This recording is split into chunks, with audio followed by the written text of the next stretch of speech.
2 തവണ തുടർച്ചയായി മത്സരിച്ചവരെ മാറ്റി നിർത്തണമെന്ന നിബന്ധനയ്ക്ക് ഇളവ് നൽകി ES ബിജിമോളെ തന്നെയാണ് CPI ഇത്തവണയും രംഗത്തിറക്കിയിരിക്കുന്നത്. തോട്ടം തൊഴിലാളിമാരിൽ ഒരാളായ ബിജിമോൾക്ക് തൊഴിലാളികൾക്കിടയിലെ സ്വാധീനം വളരെ വലുതാണ്. കോൺഗ്രസും BJP സഖ്യവും കരുത്ത് തെളിയിക്കാൻ രംഗത്തുണ്ട്.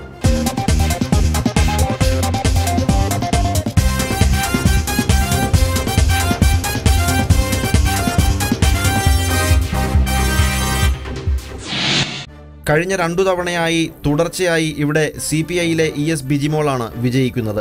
വിജയം ആവർത്തിക്കാൻ 3 തവണയും ബിജിമോളെ തന്നെയാണ് പാർട്ടി രംഗത്തിറക്കിയത്. ഏത് മേഖല എടുത്തു നോക്കിയാലും ആ മേഖലയൊക്കെയായി ബന്ധപ്പെട്ടിട്ട് സാധ്യമായ സമ്മർദ്ദം സർക്കാർ ചെലുത്തി പരമാവധി ഫണ്ട് പീരുമേട് നിയോജക മണ്ഡലത്തിൻ്റെ വിവിധ കേന്ദ്രങ്ങളിൽ എത്തിക്കുന്നതിനുള്ള വലിയ ശ്രമം നടത്തിയിട്ടുണ്ട്. മാറി മാറി വന്ന MPമാരുടെ സഹായ സഹകരണങ്ങൾ അതിൽ ഉണ്ടായിട്ടുണ്ട്. ഇപ്പം ഇടുക്കിയുടെ MP ജോയ്സ് ജോർജിന് ഒരു നാഷണൽ ഹൈവേ പുതിയതായിട്ട് അനുവദിക്കുമെന്നതുമായി ബന്ധപ്പെട്ട് അദ്ദേഹവുമായി ചർച്ച നടത്തി. അതിൻ്റെ അടിസ്ഥാനത്തിൽ പുതിയതായി അനുവദിച്ചിട്ടുള്ള നാഷണൽ ഹൈവേ നമ്മുടെ പീരുമേട് നിയോജക മണ്ഡലത്തിൻ്റെ ഏതാണ്ട് പുല്ലുമേട് ആനവിലാസം പ്രദേശത്ത് നിന്ന് ആരംഭിച്ച് കുമളിയിൽ എത്തിച്ചേരുമ്പോൾ ഒരു വലിയ സ്വപ്നം സാക്ഷാത്കരിക്കപ്പെടുമെന്നുള്ള കാര്യത്തിൽ തർക്കമൊന്നും വേണ്ട.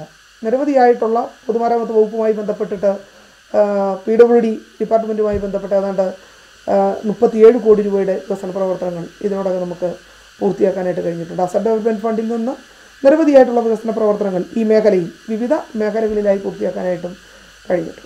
വിജയം ഉറപ്പാക്കാൻ കഴിയുമായിരുന്നിട്ടും കോൺഗ്രസ് സ്ഥാനാർത്ഥി കഴിഞ്ഞ ടേമുകളിൽ പരാജയം ഏറ്റുവാങ്ങിയതിന് പിന്നിൽ കോൺഗ്രസിനുള്ളിലെ ഗ്രൂപ്പ് പോരും സ്ഥാനാർത്ഥികളോടുള്ള വിയോജിപ്പുമായിരുന്നു. ഗ്രൂപ്പ് വൈരവും മുൻകാല വീഴ്ചകളും പരിഹരിച്ച് വിജയം ഉറപ്പാക്കാനുള്ള തീവ്ര ശ്രമത്തിലാണ് UDF നേതൃത്വം. സിറിയക് തോമസ് ആണ് കോൺഗ്രസ് സ്ഥാനാർത്ഥി. സിറിയക് തോമസ് എത്തുന്നതോടെ മത്സരത്തിന്റെ വീറും വാശിയും വർദ്ധിക്കുന്നു. വികസനം മുരടിപ്പിൻ്റെ 10 വർഷമാണ് കഴിഞ്ഞ 10 വർഷം കടന്നുപോയത്. തോട്ടമേഖലയിലെ അതിരൂക്ഷമായ പ്രതിസന്ധി നിലനിൽക്കുന്ന ഒരു കാലഘട്ടം കഴിഞ്ഞ 10 വർഷത്തിൻ്റെ ഇടയിൽ പല തോട്ടങ്ങളും തുറന്ന് പ്രവർത്തിച്ചു എന്നുള്ളത് വസ്തുതയാണ്. പക്ഷേ തോട്ടം തൊഴിലാളികൾക്ക് ഇന്ന് അടിസ്ഥാന സൗകര്യങ്ങൾ അവർക്ക് മെച്ചപ്പെട്ട രീതിയിലുള്ളൊരു താമസ സൗകര്യവും മറ്റുള്ള കാര്യങ്ങളും ഒന്നും ഇപ്പോഴും ലഭിച്ചിട്ടില്ല. അതോടൊപ്പം തന്നെ കാർഷിക മേഖലയിൽ വളരെ രൂക്ഷമായിട്ടുള്ള പ്രതിസന്ധിയാണ്. ഇന്ന് പല വിളകൾക്കും വില ലഭിക്കുന്നില്ല. അതുപോലുള്ള മറ്റു വിഷയങ്ങളൊക്കെ നിൽക്കുന്നു. നമുക്കറിയാം പട്ടയ വിഷയം പീരുമേട് താലൂക്കിൽ കഴിഞ്ഞ 10 വർഷമായി പട്ടയം കൊടുക്കുന്ന കാര്യത്തിൽ വളരെ പിന്നോക്കം നിൽക്കുന്ന ഒരു നിയമമണ്ഡലമാണ്. കഴിഞ്ഞ 10 വർഷം MLA എന്നുള്ള നിലയിൽ ശ്രീമതി ES ബിജിമോൾ ആ കാര്യത്തിൽ വലിയൊരു ഉത്സാഹം കാണിച്ചില്ല എന്നുള്ള ഒരു വസ്തുതയാണ്. തോട്ടം മേഖലകൾ കേന്ദ്രീകരിച്ച് BJPക്കും തമിഴ് വോട്ടർമാരെ കേന്ദ്രീകരിച്ച് AIDMKയ്ക്കും തങ്ങളുടെ സ്വാധീനം പ്രകടമാക്കാൻ കഴിയുന്ന മണ്ഡലമാണ് പീരുമേട്. ത്രിതല പഞ്ചായത്ത് തെരഞ്ഞെടുപ്പിൽ ജില്ലാ പഞ്ചായത്ത് ഡിവിഷനുകളിൽ BJP സ്ഥാനാർത്ഥികൾക്ക് ലഭിച്ച 16,200 വോട്ട് BJPക്ക് ആത്മവിശ്വാസം നൽകുന്നു. നിയമസഭാ തെരഞ്ഞെടുപ്പിൽ ഇതിലും കൂടുതൽ വോട്ട് ലഭിക്കും എന്ന പ്രതീക്ഷയിലാണ് നേതൃത്വം. കഴിഞ്ഞ തെരഞ്ഞെടുപ്പിൽ AIDMK സ്ഥാനാർത്ഥിക്ക് 2000 വോട്ടുകൾ ലഭിച്ചിരുന്നു. പീരുമേട് പഞ്ചായത്തിൽ അക്കൗണ്ട് തുടങ്ങാനും AIDMKയ്ക്ക് കഴിഞ്ഞിരുന്നു.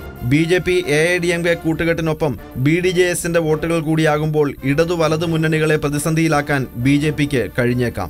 പീരുമേട് മേഖലയിൽ ഇരു മുന്നണികളും കഴിഞ്ഞ കുറേ കാലങ്ങളായി മാറി മാറി ഭരണത്തിൽ വരികയും എന്നാൽ ഇവിടെയുള്ള തൊഴിൽ മേഖലയിൽ ഏറ്റവും അധികം തേയിലത്തോട്ടം മേഖലയാണ്. തേയിലത്തോട്ടം മേഖലയിൽ യാതൊരുവിധ മുന്നേറ്റത്തിനോ അല്ലെങ്കിൽ തൊഴിലാളികളെ സംരക്ഷിക്കുന്ന തരത്തിലോ ഒരു മുന്നണിയും ഇതുവരെ മുന്നോട്ട് വന്നിട്ടില്ല. അതും എന്തെങ്കിലും തൊഴിലാളികൾക്ക് വേണ്ടി ശബ്ദിക്കുവാനും സമരരംഗത്ത് വരുന്നതും ഭാരതീയ ജനതാ പാർട്ടി മാത്രമാണ്. അതും BJPക്ക് ഈ പ്രാവശ്യം വളരെയധികം മുന്നോട്ട് പോകാൻ സാധിക്കും.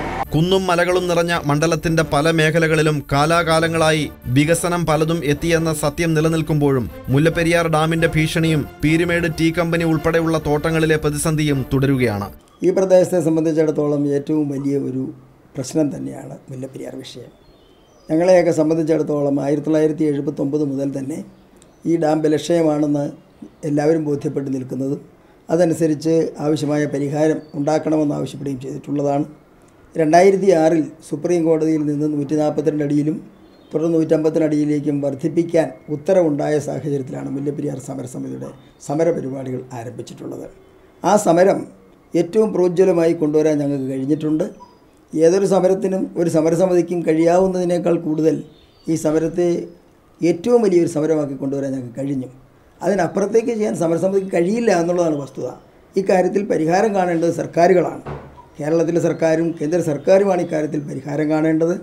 ഞങ്ങളിപ്പോഴും വലിയൊരു പ്രതീക്ഷ വഹിക്കുന്നത് മോദിയിലാണ്, നമ്മുടെ ബഹുമാനപ്പെട്ട പ്രധാനമന്ത്രിയിലാണ്. അദ്ദേഹം ഇച്ഛിച്ചാൽ, ആഗ്രഹിച്ചാൽ ഈ പ്രശ്നം വളരെ ഭംഗിയായി പരിഹരിക്കാൻ കഴിയുമെന്നാണ് ഞങ്ങൾ കരുതുന്നത്. ക്രിസ്ത്യൻ മതവിഭാഗത്തിൽപ്പെട്ടവർക്കാണ് പീരുമേട്ടിൽ ഭൂരിപക്ഷം.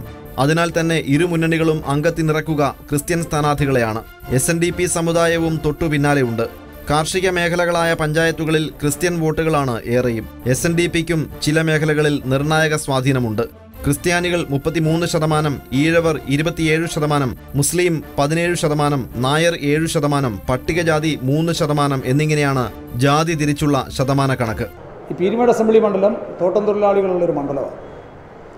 ഇവിടെയാണ് തോട്ടങ്ങൾ അടഞ്ഞു കിടന്നപ്പോൾ ആ തോട്ടങ്ങൾ തുറപ്പിക്കുന്നതിന് വേണ്ടി മുൻകൈയെടുത്തത്, അതിനുവേണ്ടി ഫൈറ്റ് ചെയ്തത് LDFൻ്റെ ഗവൺമെൻറ് ആയിട്ട് പോലും ഇവിടുത്തെ MLA തൊഴിലാളികൾക്ക് വേണ്ടി പോരാടി.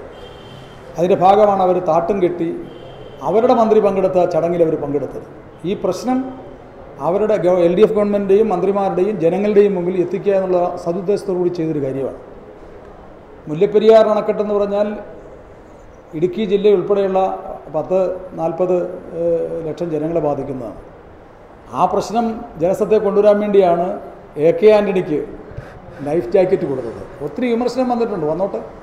പക്ഷേ എങ്കിലും MLAയുടെ ധീരതയും സതുദ്ദേശവും നമുക്കൊരിക്കലും മറക്കാൻ കഴിയുന്നതല്ല.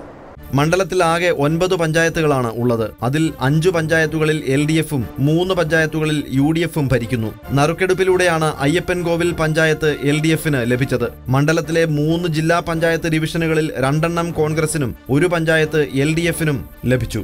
ഉപ്പുതറ, വണ്ടിപ്പെരിയാർ ഡിവിഷനുകൾ UDFനും വാഗമൺ ഡിവിഷൻ LDFനും ലഭിച്ചു. അഴുത ബ്ലോക്ക് പഞ്ചായത്ത് UDF ഭരിക്കുന്നു. മണ്ഡലങ്ങളിലെ വിവാദങ്ങളിൽ പോയ വർഷങ്ങളിൽ നിറഞ്ഞു നിന്നത് ES ബിജിമോൾ MLA ആയിരുന്നു.